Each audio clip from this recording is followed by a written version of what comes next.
Greetings everyone. Today we're going to explore factoring quadratics. Let's go over a quick review of multiplying polynomials, specifically a binomial times a binomial. Most of you have chosen distribution as your method. So as I distribute, a 2x times a 3x would get me to a 6x squared. And then a 2x times a 2 would get me to a 4x. And then I'm going to take a look at a negative 5 times a 3, which would be a negative 15x. And a negative 5 times a 2, which would get me to a negative 10. Now, if I combine like terms, just as we did in our adding and subtracting polynomials, I arrive at a polynomial of 6x squared minus 11x minus 10. So, as we take a look at factoring, our goal is we're going to undo the process. So we're going to start here, and we're going to work our way back to the factors. So another visual, multiplying, this is what we've already been working on. So we already know how to multiply polynomials. Now our new goal is to factor, meaning undo the multiplying. Okay? Which means you can always check your answer by multiplying it back out, which is a great way to check your work. Let's go over some steps. You might have a foldable or some notes to fill in, so make sure you add these to your notes. If you don't have it, just make sure you put it in your notebook. The first step is always to check to see if you have a GCF. If you can make all the values smaller, you need to do so. Next, you're going to identify your ABC, which means your polynomial needs to be in standard form. So if it's not, you need to make sure that is taken care of, and your a is always in front of your x squared, your b is always the number in front of your x, and the c is always your constant, so it's kind of convenient if that's a c. You're going to identify the factors of c. So once I know my c value, I need to break it apart into pairs of factors. You're then going to identify all the factors of a. So looking at that leading coefficient, what numbers multiply to get that value? Now this is the tough part, okay? We need to take those sets of factors and we need to find pairs that'll go together that'll add or subtract to get the b term. So that b term is going to sort of determine what works and what doesn't work. Make sure you write your answer in the correct form. In this video, we're going to stick to sort of typical linear binomials. So that means when I say two parentheses, I mean you're going to have maybe an x and plus or minus some term, okay? And what I really, really want you to do is to check your work. Meaning once you have those two linear binomials, multiply them out and make sure you get back to the question. So if you do a mental check, then give me a check mark to say it. If you physically multiply them, then show me the arrows and the multiplying work. All right, if by chance in this class you have a foldable, see if this example is on there. If you don't have the foldable, or if we didn't have one this year, please make sure to jot this down in your notes. So for this example, we want to factor this quadratic. So I'm going to go through the steps on this one. You don't have to write out every step. First, we need to factor out the GCF. There isn't one. There is nothing common I can take out of all three terms. Step 2 is to identify your ABC. Not that you have to write this out every time, but A is 3, B is 1, and C is negative 2, okay? So a lot of times I have students just write it right above the value and fill in the positive 1, and then sometimes they write it above the sign, so they remember to bring that negative down. You can do it that way. Step 3 is find all the factors of C. So the factors of C. Well, if C is negative 2, we have the following patterns, okay? It's going to be 1 and 2. But if it's negative, if two numbers multiply to be a negative 2, that means one of them has to be positive and one of them has to be negative, which means I could also have positive 1 and negative 2. Now here's what's tricky. because I have a leading coefficient of greater than 1, I also have to consider order. So I'm going to jot this down. You might not use it, but I'm also going to say 2 times negative 1 and negative 2 times positive 1. Okay, I'll see where I'm going with this in a second. Step 4 is the factors of A. So if I take a look at my A value, it is positive 3. The only factors of positive 3 are 1 and 3, or if you're checking order, 3 and 1. Step 5, we need to find which pairs of these factors go together to get me the B value of 1. Okay, so here's where I'm going to actually jump ahead a little bit. Okay, I'm going to jump to step 5, and I'm going to actually start writing my answer. The reason why is because my leading factors have to be 1 and 3. So no matter what, A is going to be broken down into a 1x and a 3x because I have a 3x squared. Okay, so if you have one pair of factors for either A or C, write them first. Okay, now I do need to do a little bit of side work. Okay, so I need to find combinations. Sorry, this is actually step 6 here. Let's take a look at step 5. Step 5 is to see which combinations get me to B. Okay, look at that B value. It's really small. It's only 1. Okay, so that might mean that my middle values in my parentheses need to be small, kind of like your inner if you chose to use FOIL when you multiply. So check out the combinations. Watch my colors here. I'm going to write this out a few ways. Okay, my options could be a 1x and a 3x repeatedly. I'm going to write it actually 4 times. Now, I do not expect you to write this out every time, okay? I'm just showing you visually what we could end up with, okay? Now, if I look, I have 4 possible combinations. I could have a negative 1 and a positive 2. I could have a positive 1 and a negative 2. I could have a positive 2 and a negative 1. And I could have a negative 2 and a positive 1. I just want you to see that. See all those combinations.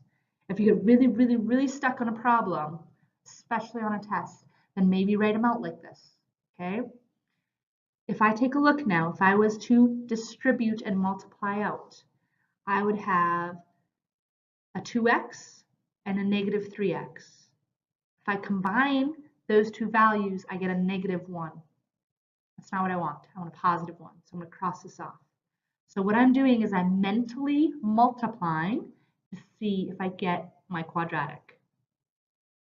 If I distribute here, I'd have a negative 2 and a positive 3. Hey, a negative 2 and a positive 3, I think that gets me to 1. Let's double check the rest though. A 1 times a negative 1 is a negative 1. A 2 times a 3 is a 6. Whoa, there's no way a 6 and a 1 can get me to a 1. So that means no matter what, neither of those are going to work. Notice this one had, let me use my red here, big middle numbers did not work for a small middle number. There's some middle number associations here. So in that case, I'm comfortable in this one that I check marked. So I'm going to plug this in over here, plus 1 minus 2, and I'm going to check one more time, okay? So this was my sort of guess and check work to find my B value. So let's do one more check, all right? I have 1 times 3x, 3x squared. I have 1x times negative 2, negative 2x. 1 times 3x, 3x. 1 times negative 2, negative 2. If I combine these like terms, I arrive back at my answer. Excuse me, my question, my quadratic. So I am confident that these are the two factors of my quadratic trinomial. Okay? Now, again, I don't expect you to show that much work. We're going to work on different methods. If you really, really, really are struggling, definitely come see me or ask in the Saber Center for another option. All right, let's add another example to our notes. Now for this one, I'm going to narrow down the amount of writing I do. I want to do some of this mental work and I don't want to write as much. So first step, is there a GCF I can take out? There's not. Step 2, identify our ABC. It's already in order, everything's positive, very straightforward. Step 3, identify the factors of your C value. So factors of 4 are 1 and 4, 4 and 1, and 2 and 2. Order does matter because we have a leading coefficient. Okay. Next step, identify the factors of A. Factors of A are 1 and 5 or 5 and 1. Hey, those are the only factors, okay? So that means I'm actually going to jump and start setting up my answer right away.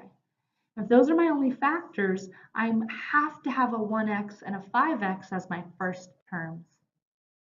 Okay, so take care of that right away. There's only one set of factors that work. All right, now I need to do a little bit of work. I need to look at these factors to decide what is going to fit into here. Let me show you a little hint. Our goal is to get this b value.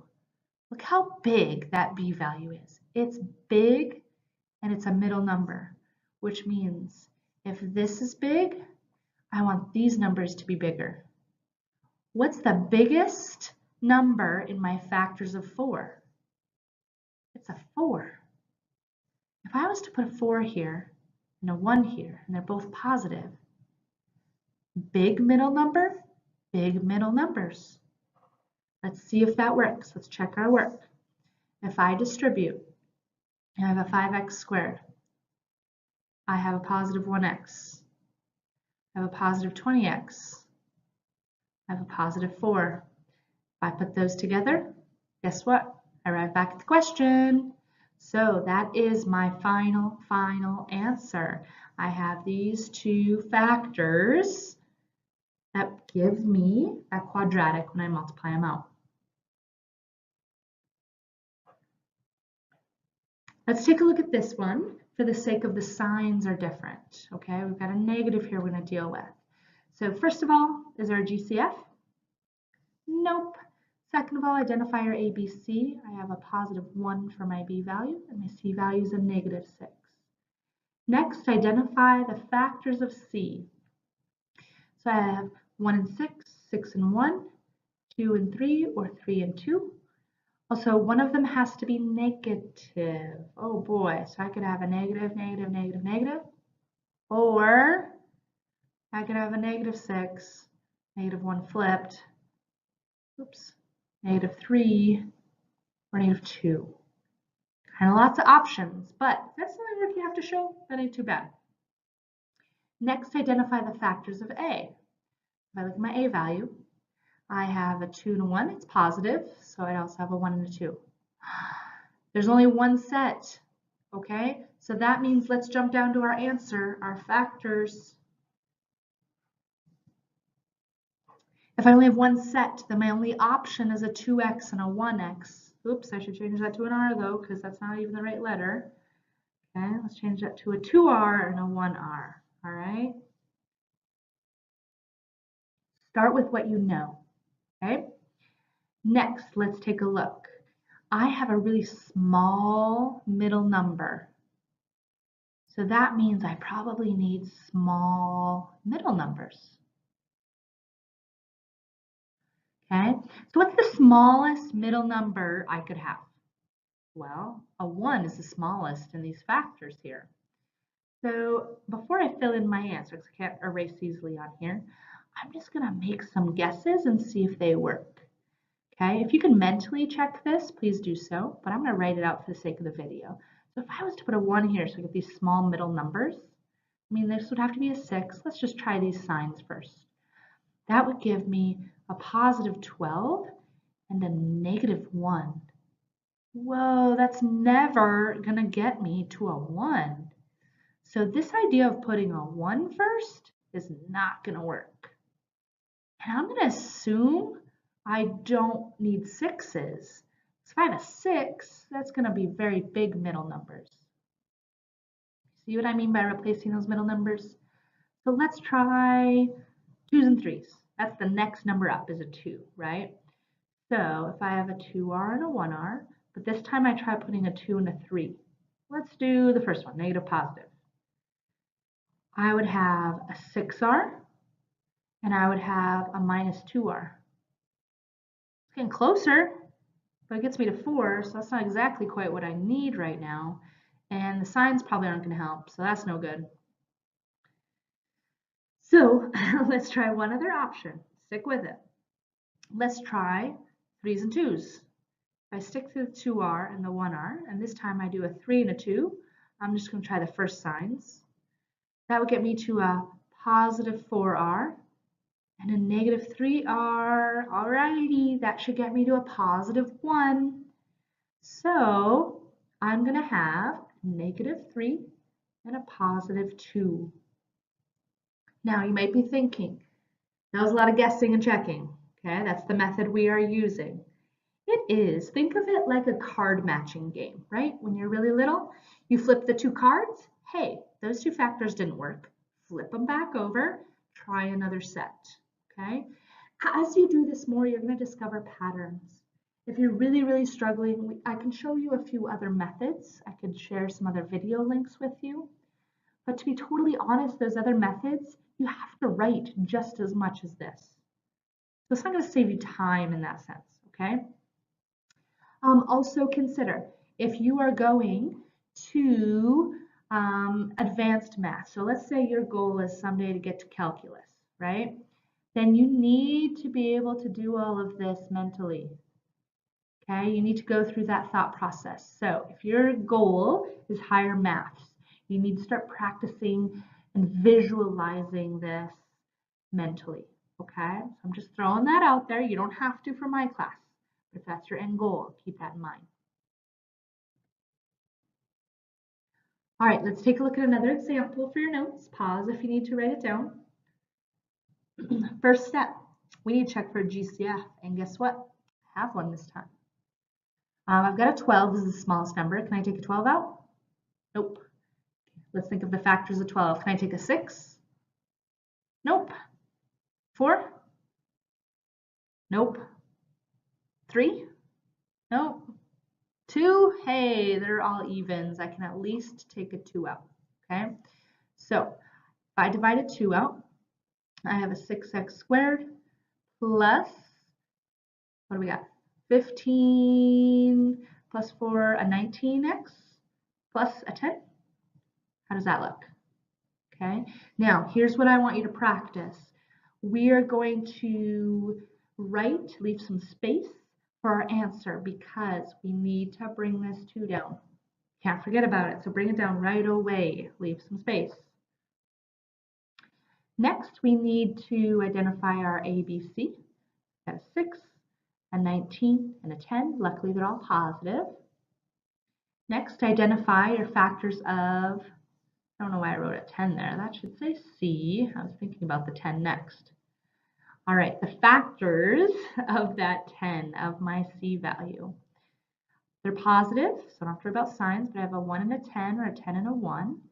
I have a 2 and a 5 or a 5 and a 2. Not too bad. I also need to look at the factors of 6.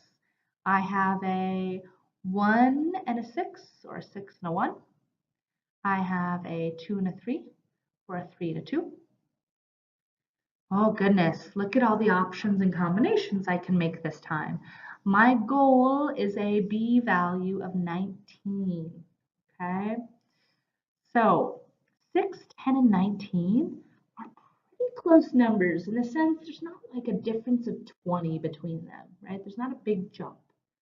So keeping that in mind, if the numbers are all kind of, yeah, within range of each other, then I probably want my factors to be in a range of each other, meaning I don't want to take 10 times 6. I can't deal with 60s, okay? So that means I'm going to skip the 10s and the 6s for now. Let's jump down to the 2s and 3s and the 2s and 5s, okay? I'm going to do a couple guesses and checks for those off to the side here. So let's say I want to try 2s and 3s first. And let's say I'm going to start with 2s and 5s. I'm just going with whichever's first.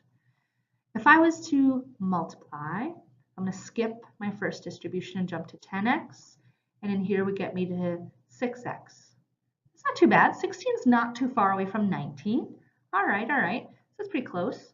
Let's try, I'm going to try flipping the 5 and the 2. I've got a 4x and I've got a 15x. Hey, I got straight to 19. I feel pretty confident in that answer. So I'm going to jot this down. That's good. So I'm going to plug that into my parentheses. And a 3x plus 2. And I'm going to just double check here quick. All right. So if I distribute, I have a 6x squared. If I distribute, I have a 4x. If I distribute, I've got a 15x. And if I distribute, I've got a 10, which would get me back to my original polynomial. So I'm confident in that. So you might be thinking, Ms. Morfett, how would I get to that as quickly as you did? Look, I only had to do 2 guesses. Again, if the numbers are close within range of each other, a 6, 19, and 10, pick factors that are close to each other. If my middle number is way big or way small, then I probably want numbers in the middle that are way big or way small. I know that sounds very generic, but keep in mind with those sort of patterns of numbers. All right, let's take a look at the next one. There is a rule that will eventually follow with this, but what if you're missing something? So if I take a look, there's no GCF, it's in standard form. If I'm asked to identify my A and my B and my C, my A is 9 because it's with the x squared. My C is -4 because it's my constant. I'm missing a B value. If you're missing a number, what number can you put in place of it? A 0. So if you're missing a number, fill one in and then follow the process as you normally would. So let's go through and find the factors of C, which would be 1 and 4, or 4 and 1, and 2 and 2. If it's negative, one of them has to be negative. Uh-oh, that means I could also have 1, -4, 4, -1, and 2, -2. Okay, let's talk about the factors of A. I have 9. My factors are 1 and 9, 9 and 1, or 3 and 3. Okay, take a look at the patterns, you guys. If you have something unique, your factors should be unique. What I mean by that is I have a unique value of 0. Look at all those factors. What do the left and the right sides have in common? I have 2 3s and I have 2 2s. If there's a pattern or uniqueness, your factors are going to have a pattern or some uniqueness. So I'm going to try these first. I'm going to just set up my linear binomials. If I thought my factors were 3, okay, I'm going to do a little bit of guesswork off to the side. Let's say I thought they'd be 3 and 3. And let's say I'm just going to guess the -2 and the 2. Okay, if I distribute, I have a 9x squared. If I distribute, I have a positive 6x. If I distribute negative 6x and distribute -4, look what happens. The 6x and the -6x cancel out, which get me to 0. So I have factors of 3x, 3x, -2, +2. If there's uniqueness or a pattern in the polynomial, there needs to be uniqueness or a pattern in your factors. All right, wasn't that amazing? Oh my goodness, I love factoring because it's the one topic in math that we carry through every single class you will take. So that's why we really want to find our groove for this and make sense of our numbers. So first of all, make sure you check Google Classroom to see if you have any assignments or anything to go with this lesson. Make sure you use the Sabre Center for help. Okay, get in there, visit with a math teacher if you need some extra support. Visit with me. I can visit after school, before school. We can talk about all different methods if you need to. You know, you're already on YouTube, so keep looking through YouTube if you need help. There are so many options for factoring quadratics, okay? We're going to stick to this method, though, of guess and check. okay? What we have discovered is that when students make sense of numbers, they remember the process better. So going into geometry and algebra 2, you're going to remember factoring better if you make sense of numbers by guessing and checking, okay? The other methods can help you now, but what we realize is students don't remember them very well. So that's why we're going to try to stick to this, okay? So all those options, make sure you get help if you need it, and until next time, have a good one.